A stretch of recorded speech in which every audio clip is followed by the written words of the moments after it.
Hola, ¿qué tal? Buenas tardes amigos de Entrepreneur. Mi nombre es Francisco Olerín, formo parte del Colegio de Contadores Públicos de México y hoy vamos a platicar al respecto de cómo pueden impulsar sus pequeñas empresas, que seguramente son grandes empresas, pero que probablemente no alcanzan el nivel de facturación que ustedes desearan. Y vamos a ver cómo impulsarlas a través de elegir el régimen fiscal que más les convenga. Bien, quiero pensar que algunos de ustedes tienen un emprendimiento, están empezando a vender, quizás algunos estén en etapa de idea y tratando de levantar fondos con familiares y amigos, pero ya muy prestos para emitir su primer factura. Entonces, una de las dudas que quizás los asalten es cómo me doy de alta ante el SAT. Se van a tener que dar de alta en el SAT, sí o sí. Pueden optar por la economía informal, desde luego, y vender productos en un tianguis, pero no es precisamente la mejor opción. Nosotros siempre hemos pugnado por fomentar la economía formal y hay una serie de programas que ha instaurado el gobierno federal también para impulsar la economía formal. Entonces, lo primero que tengo que ver es, ¿tengo socios o estoy trabajando de manera individual? Si estoy trabajando de manera individual, la primera opción es que yo tribute como una persona física con actividades empresariales. ¿Qué son actividades empresariales? Lo que tiene que ver con comercio, lo que tiene que ver con servicios que no requieren de una cédula profesional. Ajá. Entonces, si yo estoy dentro de ese grupo de emprendimientos, tengo dos opciones como persona física. La primera opción es entrar al régimen de incorporación fiscal y la segunda es irme por el régimen general. ¿Qué diferencia hay entre uno y otro? Bueno, régimen de incorporación fiscal es para empresas que llegan a facturar hasta 2 millones de pesos al año. Si mis ingresos en un año no superan 2 millones de pesos, yo puedo optar por este régimen de incorporación fiscal. ¿Y qué ventajas tiene este régimen de incorporación fiscal? La ventaja más importante es que no voy a pagar impuestos sobre la renta en el año 1. En el año 1 voy a tener un subsidio del 100% de impuestos sobre la renta y ese subsidio va a ir disminuyendo año con año al 90, al 80, al 70, cuando llegue al año 10, mi subsidio va a ser 0, pero yo esperaría que antes de llegar al año 10 ya no pueda tributar dentro del régimen de incorporación. ¿Por qué? Porque ya mis ingresos superaron 2 millones de pesos, pero durante los primeros años aproveché este subsidio para que mi empresa tuviera un crecimiento. Muy bien. ¿Qué otras ventajas tiene el régimen de incorporación fiscal? Hay una serie de ventajas para que puedan dar de alta a sus empleados en el Seguro Social y en el Infonavit y para que estos empleados tengan un descuento también en el pago de estas cuotas. ¿Qué es lo complicado del régimen de incorporación fiscal?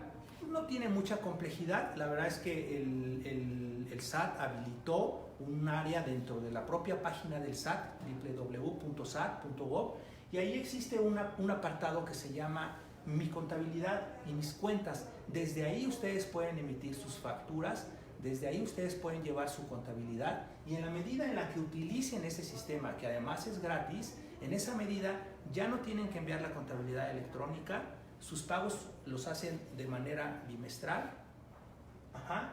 Y quizás se estén preguntando, estén diciendo, a ver, acabas de decir que no iba yo a pagar impuestos sobre la renta y ahora me dices que voy a pagar mis pagos bimestrales. Bueno, existen varios impuestos. El impuesto sobre la renta no es el único impuesto que se paga en este país. Además, existen otras dos contribuciones federales de las más importantes. Una es el impuesto al valor agregado, el IVA, y el otro es el impuesto especial sobre producción y servicios.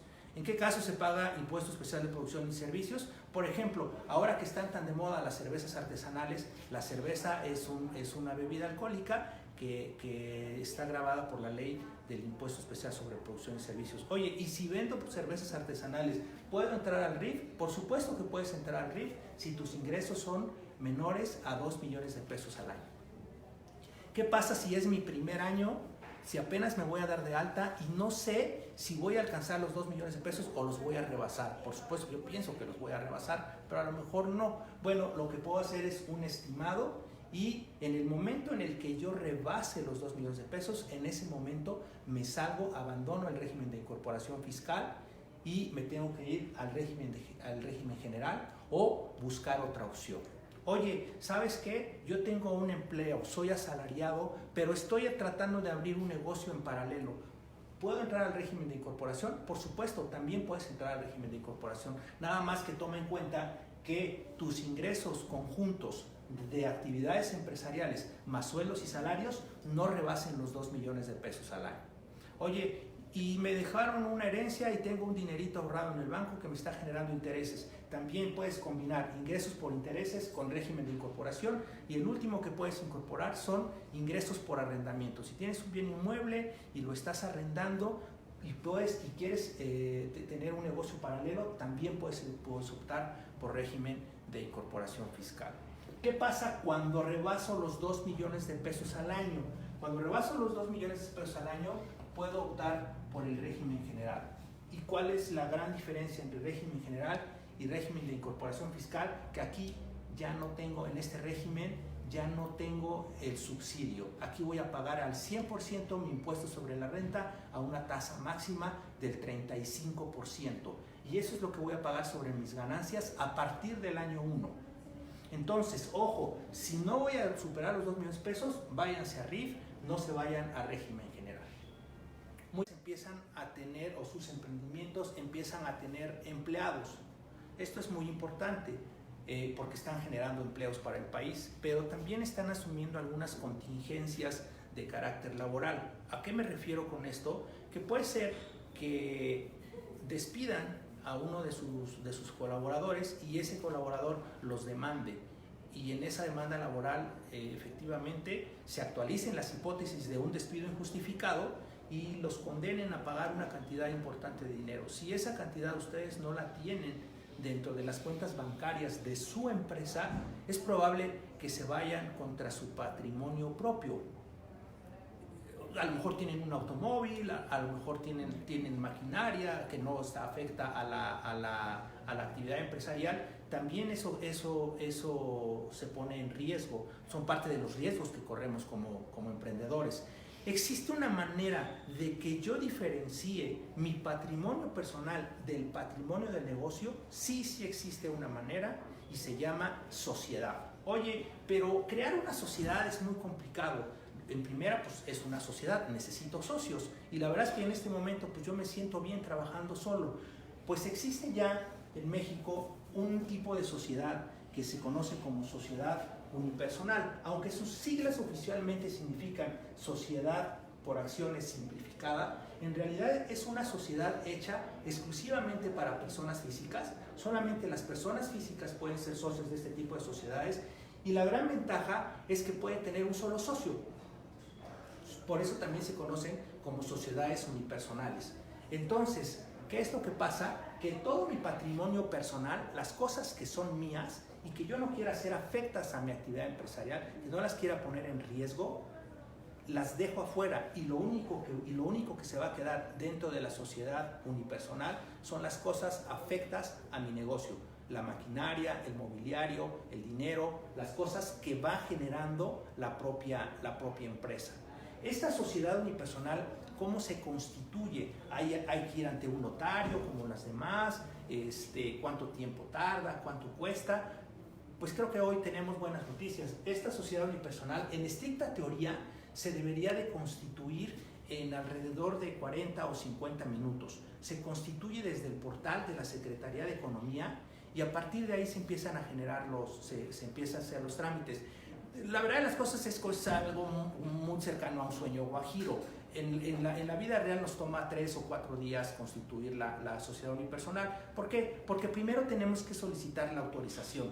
Primero tenemos que entrar al portal de la Secretaría de Economía y solicitar un nombre o denominación para esta sociedad. La blanquita, Sociedad por Acciones Simplificada, o el nombre que ustedes tengan para su emprendimiento. Ese nombre se le manda a la Secretaría de Economía, y la Secretaría de Economía nos responde en un plazo de 24 o 48 horas. La verdad es que hay que ser bastante ingeniosos porque muchos de los nombres ya están ocupados.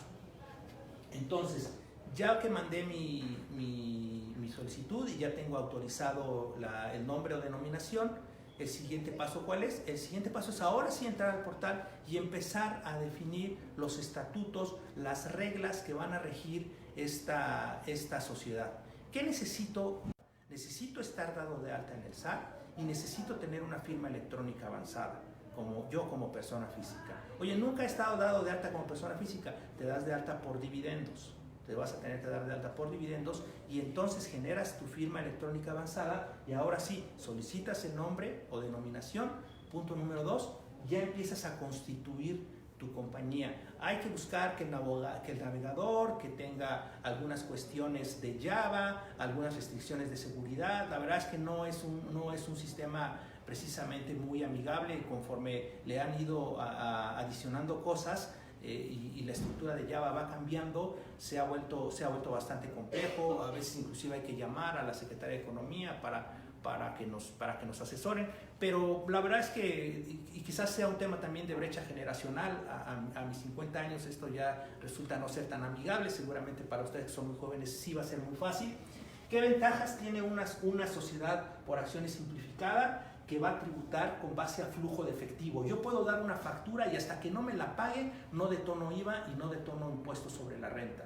Esa es una ventaja bien importante para las sociedades. La otra es el velo corporativo, que va a haber una gran diferencia entre mis recursos, mis cosas y las cosas de la sociedad. ¿Cuál es el límite para tributar en esta sociedad? 5 millones de pesos al año.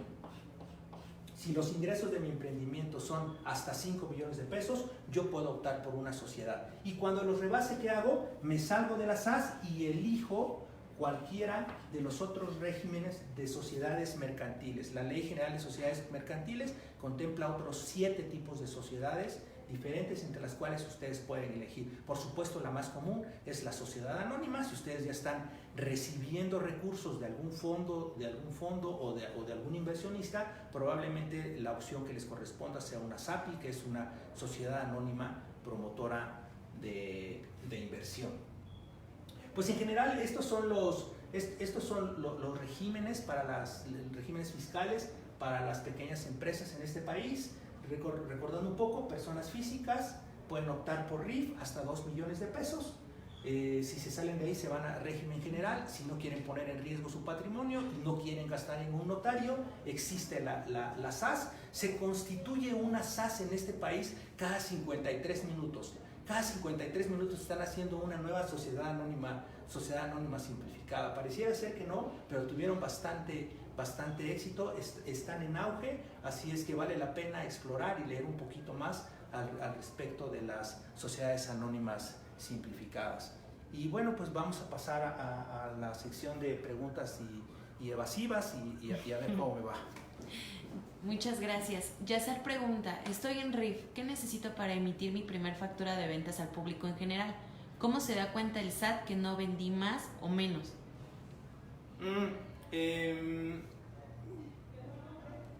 Tú puedes emitir tu factura al público en general, ya puede ser diario, puede ser semanal, puede ser mensual o puede ser inclusive bimestral.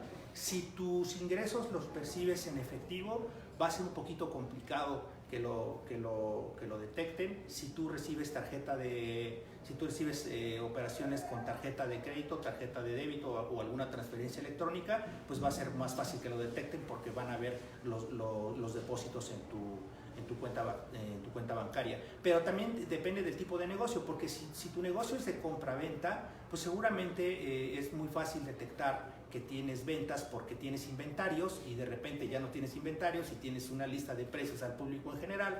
Entonces, pues por diferencia, la verdad es que va a ser muy fácil que te caiga. Yo creo que lo mejor es, si ya nos metimos a la economía formal, pues hacerle caso al árbitro y no meter goles en fuera del lugar, ¿no? Pedro pregunta, ¿hasta cuánto puedo facturar anualmente una persona física con actividad empresarial? Una persona física con actividad empresarial de RIF hasta 2 millones de pesos. Una persona física con actividad empresarial de régimen general no tiene límite. Son como las luchas libres, 3 caídas sin límite de tiempo. No hay, en régimen general no hay límite para la facturación. Jaime pregunta, tengo un negocio, estoy pensando en iniciar un negocio, quiero pedir un préstamo. ¿Este también debe de ser declarado aunque sea inversión? No, recuerden que lo que son ingresos son unas cosas que incrementan tu patrimonio. Entonces, un crédito contablemente se conoce como un pasivo. Es una obligación que tú tienes, es una obligación virtualmente ineludible. Tú estás adquiriendo una obligación virtualmente ineludible con el banco de pagarle y de devolverle su dinero. Entonces, no es un ingreso. Lo que sí es que lo tendrías que de alguna manera reconocer dentro de tu contabilidad, porque al darte de alta como RIF o como régimen general, debes de llevar contabilidad. Entonces, en la contabilidad, ahí va a aparecer el dinero que entró a bancos y la obligación que tienes de pagarle al banco, que se conoce como un pasivo. Magda pregunta, ¿la sociedad civil cómo se estructura y cómo uno debe de hacer la declaración? La sociedad civil se utiliza típicamente para brindar servicios profesionales. Es la unión de varias personas físicas que se juntan para brindar servicios de carácter profesional. Muchos abogados, arquitectos, ingenieros, contadores elegimos ese régimen. Esa sí se tiene que constituir ante notario y su régimen es el régimen general de ley, como cualquier sociedad mercantil. No hay tema con ingresos, con límites, con exenciones, con nada. Es un régimen general, es igual que el de una sociedad anónima o cualquier otro tipo de sociedad mercantil. Se conoce como régimen general de las personas morales. Jonathan pregunta, ¿me podrías volver a explicar un poco el RIF? Sí, el régimen de incorporación fiscal es un régimen para personas físicas que están iniciando. Ojo, si tú ya estás ahorita en régimen general, no te puedes regresar al RIF. Eso es demasiado celoso este régimen. Solamente es para tu primer emprendimiento, y tiene la gran ventaja es que tienes exención en impuestos sobre la renta durante los 10 primeros años, de exención del 100, del 90, del 80, etcétera. Sí pagas IVA y sí pagas IEPS. Tienes que utilizar el portal del SAT para hacer tu contabilidad y para emitir tus facturas, y inclusive alguien que esté invirtiendo en criptomonedas y quiera pagar sus impuestos, tiene que pagar impuestos. El régimen de incorporación fiscal pudiera ser un régimen en el que opte alguien que se esté dedicando a comprar y a vender monedas electrónicas. Y por último, Carolina nos dice, apenas voy a iniciar mi negocio, ¿qué me recomiendas? ¿Meterme como en RIF, régimen general o sociedades mercantiles? Dependiendo de los ingresos que vayas a obtener, si crees que no vas a llegarle a 2 millones de pesos en el primer año, yo sí te sugiero que le entres al RIF, es lo más sencillo. O en todo caso, si no quieres poner en riesgo, si tienes algún bien y no lo quieres poner en riesgo, entonces podrías entrar por una sociedad por acciones simplificada, cualquiera de las dos. Muchísimas gracias. ¿En dónde nos pueden encontrar?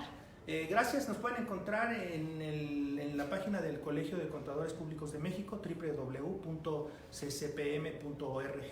y aprovecho para invitarles este viernes 12 de octubre, en unos días más, estaremos en nuestras instalaciones del colegio en Bosques de las Lomas con una feria de emprendimiento en donde estaremos dando muchas conferencias que tienen que ver con esto, que tienen que ver cómo darse de alta, cómo hacer un plan de negocios, y pues va a estar padre, va a haber bastantes patrocinadores y bastantes conferencias de este tipo.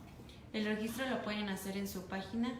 Sí, el registro lo pueden hacer en línea, se llama ExpoPyme 2018 el evento, y repito, es www.ccpm.org. Muchísimas gracias. Gracias, Entrepreneur, y gracias a todos.